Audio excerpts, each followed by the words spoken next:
This episode of Conquering Kerbal Space Program is brought to you by Villy V, a ridiculous patron here at Hot Tips. Thank you so much for your support. What's up, guys? Charlie here. Welcome back to Conquering Kerbal Space Program. Yeah, I still don't have a voice yet. I'm trying to get my voice back. It's been a rough time, so excuse the weirdness I might sound like. This episode is all about getting to Minmus, of course, and this is the KPS-1. This is the vessel we've chosen to use to get our rovers to the surface of Minmus to help us out. And on the top of this plane, you may have noticed it before, maybe not, I didn't really point it out. On the top of this plane is the docking port. We have the shielded docking port. And we are going to be using that docking port to get ourselves situated and docked to the PISS. Originally, I was going to move some stuff around and dock this plane right next to the other plane, but then I thought, there's a perfectly good port right there on the other side. Why not just approach it and dock to that one? So there we go. We're just going to go ahead and dock to that using our trusty docking port alignment indicator mod. Of course, this episode, as you can see by the title of it, it is still in KSP 1.1.3. I have not made the transition to 1.2 with this series just yet, mostly because my time to play is so limited that I'd rather just get some progress than to test mods out in the other software. Eventually we'll get there, we'll see. But once we have docked with the station, we're going to refuel really quick because we need more fuel in the plane to achieve our goal. I've put a large amount of fuel from the Bartman, which is the other plane that's docked to the station. I've put a large amount of fuel from that plane into this one because I feel like I just needed a lot more fuel to do it. So once we've got that, we've undocked, we get our inclination corrected so that we can rendezvous with Minmus. So that's what that burn was, just getting our inclination corrected. And then it's just a matter of making our maneuver to get to Minmus. And so make a couple of revolutions around and away we go. There's a little bit of shaking going on with the flight computer as it likes to oscillate the engines around in circles for some reason. So we'll eventually fix the gimbaling on all those things too. We're going to rendezvous with Minmus. We made a couple of adjustment maneuvers here between that burn and this one, just to kind of get it to where my inclination around Minmus was appropriate for rendezvousing with our station at the bottom on the surface.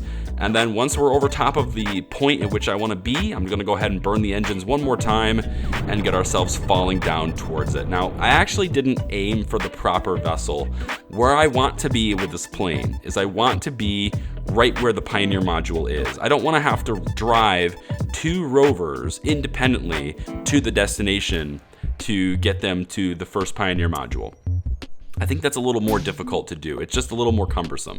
So what I'd like to do is land the plane on the surface of Minmus right where the first sort of thing that I need to move is, because if you remember, the rovers, their purpose, their function is moving things across the surface of Minmus. Their job is to pick up things and move it from one location to the other. And so it'd be nice if I just started at the first location where this first thing is. And I didn't really aim it properly, and I sort of just kind of said, I care more about sort of getting in the vague area and getting ourselves down on the surface, and then I'll worry about getting it in the proper position afterwards. And so there's a little bit of bouncing around on Minmus. It's pretty normal. Minmus has almost no gravity, so the plane's going to bounce around a bit. Once I get it on the surface, I'm going to switch to the other landing legs. If you recall from the last episode, I actually put 2 sets of landing gear on this plane because the first big set was needed to actually, take off. The plane's kind of heavy, so at least it was heavier when we took off. So I needed heavier landing gear. But then once we're on the surface of Minmus, I need to be able to steer. And so the other landing gear is able to steer, and that's why we switched to the other one. Once we get to our destination, this is the Mining Base Pioneer Launch Probe. This is essentially it was a much bigger module before I crash landed it here on Minmus. For some reason, the whole module didn't actually die. It didn't actually get crash landed. But a large portion of it, the real function, as I'll tell you at the end of the episode, a large function of this module is actually no more. But we'll talk about that in a little bit. So I need to get the rovers out of the cargo bay. This is done by essentially saying, hey, extend the antenna, and then immediately, once I try to extend the antenna, immediately saying, actually, hey, let's decouple this from the docking port and let it drop. So that's essentially what I'm doing here. And then once those are done, I need to get them out. Well, with the other landing legs down, the other landing gear down, the plane is actually not it's too low. I can't get the rovers out, so I need the other landing legs up. I need the other landing gear down, is what I should say, in order to get the rovers out. But it's little things like that you don't really see coming until it's too late. Anyway, it works just fine, and so now the attempt is to get these little movers in position to get the Minmus, the Pioneer base probe, this little mining vessel. I need to get this where I need it to be. So I get one of my little movers in position, control the other one, get that one into position too.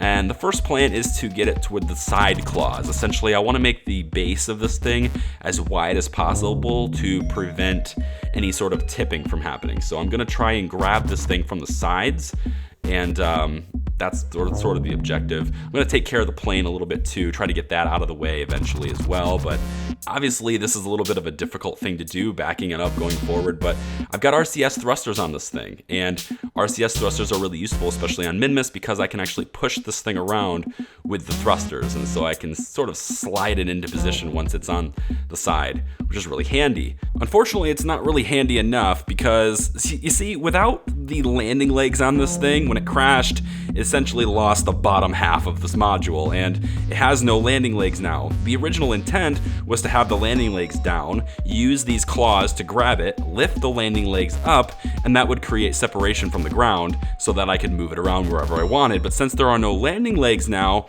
there's no way to lift it up easily. So what I had to do was kind of get a little bit creative with this, and perhaps a little bit unrealistic, but you know, it is what it is. It works. It's KSP. This is what we do. We do what we must. And the idea here is to drop the drills, all 4 drills, down into the ground, and the hope is that those drills will lift up the module above the ground. Now, I know it's going to present sort of a tipping problem, so I'm going to have to get all the windows together and kind of do them all at the same time in hopes that, you know, they can all come out with reasonable amounts of times compared to each other. And it kind of looks a little bit like the mech that sort of stands up from Wild Wild West, that Will Smith movie, you know, the giant spider thing. It kind of reminded me of that, how these mechanoid things just sort of drop into the ground and lift the thing up. But it works. The entire premise is to get the unit off the ground so that I can grab it. So I get my units back into position, or I get my rovers back into position to grab it. But with the drills down, the wheelbase is now a little bit too long to get between it. So I can't actually get close enough to grab it with the claw because the wheels hit the drills.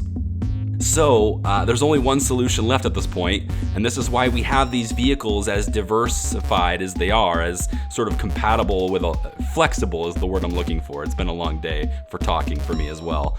It's so that I can do things and sort of improvise when I need to, and so now I'm going to use the front and back claws to get it to work. So I grab a hold of things with the back claw on the front car, and it takes me a couple of tries to get it perfectly lined up.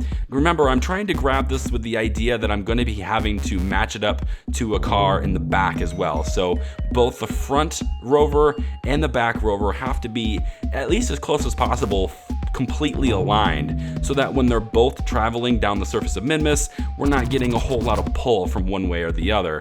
And so the object here is to line them up as best I can. I'm slowing this down to 1 speed just to sort of show you the frame rates and stuff that I was dealing with at the time. This whole video sequence here that you're watching, this 25 or so minute video, took about 7 hours to put together, but it turned out really well actually. We ended up grabbing the front and the back of this thing, and they're lined up pretty well. And so now, in order to move this thing, we're just gonna lift up these legs, and what we're gonna be left with once we lift up the legs is essentially the same module as we had before on the ground, except this time, much like it would have been if the landing legs were down and we had landing legs, this time it's off the ground. Isn't that cool? Just up and we're good. Oh yeah, and now we can start trucking. Now it does take a little bit of oomph, if you will. It takes a little bit of strength to get this up the hill initially, but we do have enough pull to make it happen. And as long as the front car has all 4 of its wheels steering, we actually have enough control to steer it and manage the direction we want to go wherever we want. And so this ends up being really, really cool. And It's a long drive. It's like 8 kilometers, more than 8 kilometers to get to our destination. So you're gonna have to sit there at your keyboard and try to steer this thing and drive it down the road. Well, I didn't want to do that. It takes forever to do that. So I'm gonna use the MechJeb, which is built into the Pioneer module already. That little MechJeb unit's installed. I'm gonna use the MechJeb's rover autopilot function. And the rover autopilot, I play around with a little bit. I wanted to kind of get it right. But the rover autopilot is essentially going to drive my vehicle in a somewhat straight line. It does tend to go back and forth like this. I don't know why it does that. It just does. But it's going to go back and forth. I'm going to have it go at a safe speed, about 5 meters per second. I'm going to have it travel all the way down where it needs to go. And then I'm going to go and put my son to bed while this is happening. So I'm basically just kind of doing whatever I need to do around the house for about 30 minutes while this thing drives itself to its destination. Works really, really well. If there's one autopilot function I highly recommend, it is the rover autopilot, because rovers and KSP, unless you're like at your destination already and you're trying to grab things and move it around, just traveling distances is just really, really cumbersome. It's really boring. It's just one of those tasks where it's just pointless to do it yourself, because it's really just holding down forward, holding down a button, managing your speed. It makes no sense to do this manually. So once I get it into position, we see the rover that's on the surface of Minmus already. This is the one that's marking our location, marking the perfect spot for our drills to be.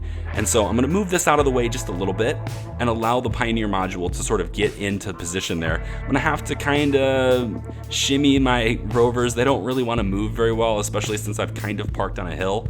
But I'm gonna eventually get this thing into position where it needs to be, which is basically right where that rover used to be. And then I'm going to drop down the drills and then release one of the rovers. And with the drills down, it's solid in place, ready to go. And we've got one of the rovers attached to it, so that's gonna provide a little bit of power from the solar panels, because this Pioneer unit does not have its own solar panels, so it's gonna die. Its electricity is it's essentially dead unless I hook up the rovers to it, which is good because the battery was dead when I first arrived. When I first arrived to go get it, the battery was dead already. But when I hooked up the rover to it the first time with the first claw, it started to charge that battery. So I ended up having enough power to drop the drills down at that point, which is pretty cool. But once I've got that in position, it's time to use the same autopilot function to get the plane to go. And something really interesting happens. Look at that.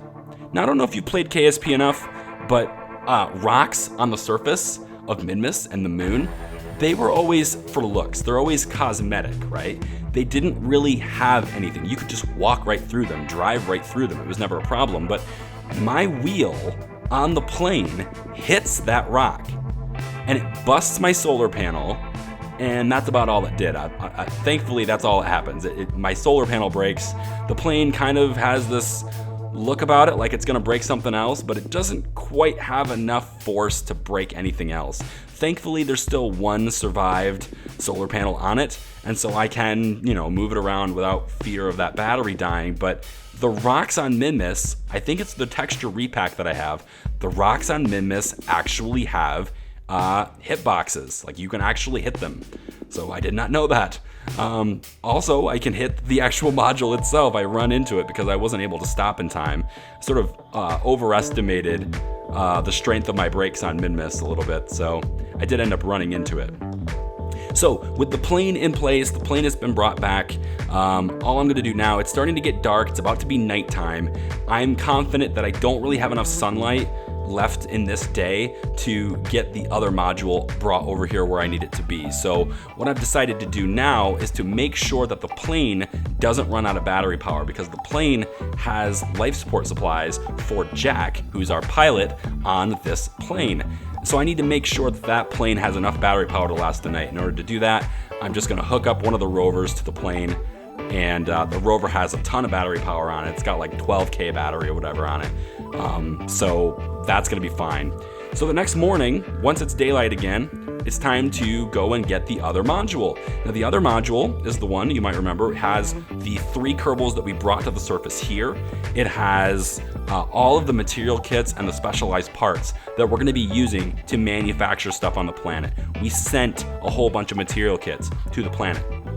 And we sent 3 Kerbals, 2 engineers, and a pilot to make sure that that all happens. Of course, now we have 4 Kerbals on the surface of Minmus, at least of this mission. We have 7 Kerbals total on the surface of Minmus because there's also 3 other scientists at our science station across, I don't want to say it's on the direct opposite of the planet, but it's pretty far away. You would want to orbit the planet and like change your inclination and a whole bunch of stuff in order to get where the other scientists are. But okay, so what we're doing here is I'm getting both rovers, just like I did before, to get over there in the destination. Now, thankfully, this unit was landed very close to where we want to be. It's only about 600 or 700 meters away from where we need to go. So having both individual rovers drive there separately is not a big burden here, as it would have been before when things were like 8K away. Now, I had to try a couple of different things here.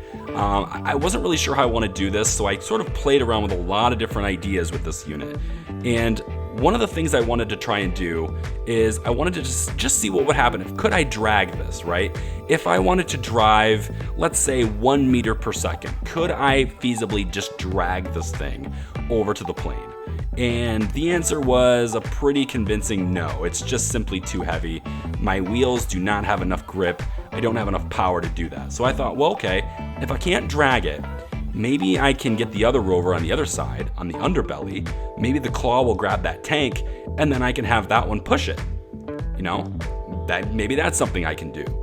But unfortunately, the claw will not grab that tank. In fact, no matter what I do, I cannot get this claw to grab this tank for any reason, at any angle. It just won't do it.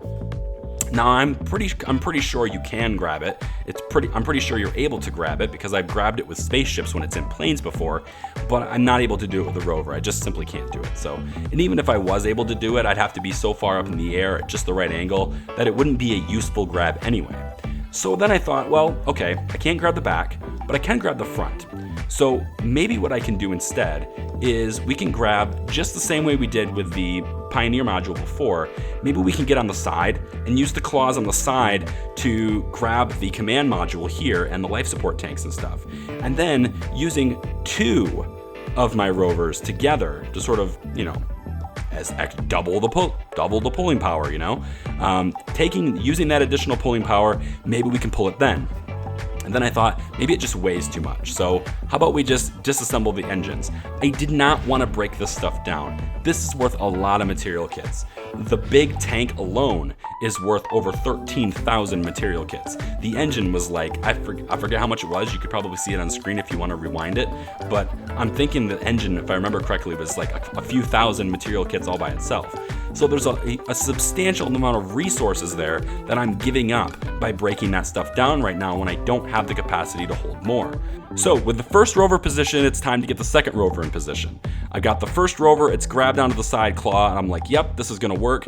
Let's get the other rover in position and grab it with the side claw on this side too. And then right when I get to where I need to be, something happens. The Kraken strikes again, and something just forces this thing way up in the air. I have no idea what happens. And I tried several more times to get this type of thing, and every single time I get close enough to the side of this thing, every single time I get close enough on that end, something happens with the rover and it just flips it around. So I finally decided I'm gonna give up. I'm not gonna do that. There's only one way this is gonna work. I'm gonna have to break all this stuff down. So I get one of our engineers out there. I think it's Jesse. We get Jesse out there, break some stuff down, and get him back into the command pod. And now it's time to take a smaller chunk that weighs a lot less. I can use the reaction wheels on Minmus. Thankfully, there's not a whole lot of gravity here, so I can use the reaction wheels on Minmus now to get this thing upright. And this is gonna make it very similar to how we grabbed the other module, how we grabbed the Pioneer module. It's basically the same philosophy. We're just gonna grab it on each side and try to truck it around. There's a problem here though. The problem is there's no drills this time. There's no legs this time either, so we really are dragging this. And while we can move it, because it doesn't weigh very much, we can move it with 2 rovers, we're still dragging it on the surface. And that means that these solar panels are digging into the ground, and they're probably going to break. And I need those solar panels intact.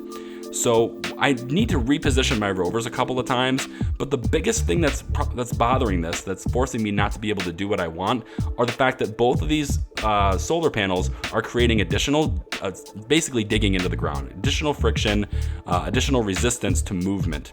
And I don't actually realize this for a while. I'm sitting here thinking that maybe it has something to do with the angle I'm grabbing it. Maybe it has something to do with, one car is a little lower than the other and one of the wheels are off the ground. And for sure, there's a lot of that happening. But the primary reason why I couldn't move it after all this time was definitely the solar panels. So then I thought, if there's a way I can grab this to where the solar panels can extend themselves out, what they'll likely do is they'll angle themselves up towards the sun, which means they're not going to be going down as much.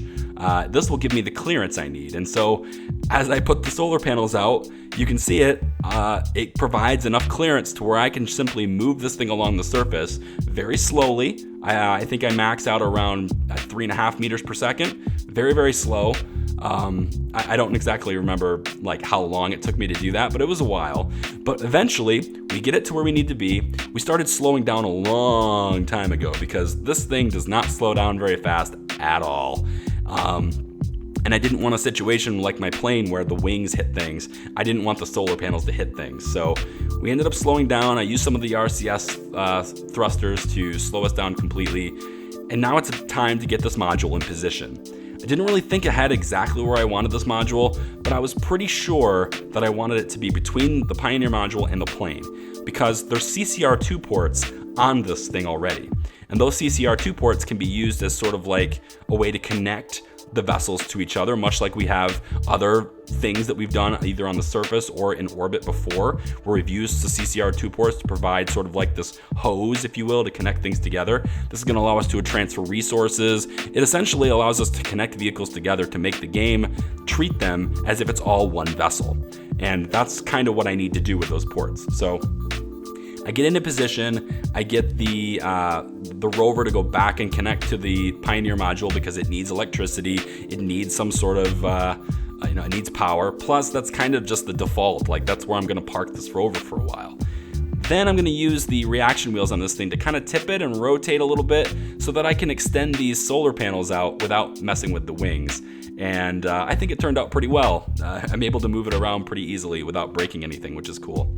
We're gonna get the other rover, and I'm just gonna park that in here. And originally, this Pioneer module was supposed to have aeroponics, it was supposed to have a habitat, and it was supposed to have a workshop. That's the whole point, is a workshop is built into that Pioneer module. It was supposed to be on the bottom, it was gonna extend out, it was gonna inflate, and we would have a workshop because that's the whole point. Take the material kits and the specialized parts and use the workshop to build things on the surface of Minmus. Well, when I crashed the Pioneer module in the last episode and had everything scattered around, like it busted the whole bottom piece. That includes the legs and all of the inflatable stuff that went with it. And so we actually don't have any way at all to build anything at all on the surface of Minmus right now, despite having all the raw materials and having the drills and having everything ready to go. We simply don't have a workshop. So that's unfortunately the next thing I need to bring up to the surface of Minmus. I need to bring a workshop up now. That part will be easy. It's just a matter of getting it in the right spot, and if I land it a little bit further away, I do have 2 rovers on the surface right now that, as you can see, are fully capable of bringing kind of anything into a proper destination where it needs to be, which I'm pretty excited about. So that's the mission so far, guys. This is the Minmus base so far. It's turning out okay. It's not exactly as planned, but if every mission went according to plan precisely, it wouldn't be Kerbal Space Program. So plenty of life support here on the planet. Over a year, these 4 Kerbals can live. So I'm not worried about their health at this time. I'm not worried about them dying. And we have a couple of other missions coming up really soon. We have another maneuver to do for some satellites going to Tuna. We have a maneuver coming up in like 8 days. And we also have our launch window, our rendezvous with Erlem. The launch window is in less than a month. So I have to start planning for that as well. But before we start doing any of that, I am going to get a workshop sent up to Minmus. And that will probably be in the next episode. So like the video if you like it, and come on back for the next one, guys. I'm getting really excited. Things are starting to come together. And I'm also I have no idea what I'm gonna do to launch to Earlham. So that's another problem to solve entirely. Come back for the next one. It'll be great. See ya. Bye.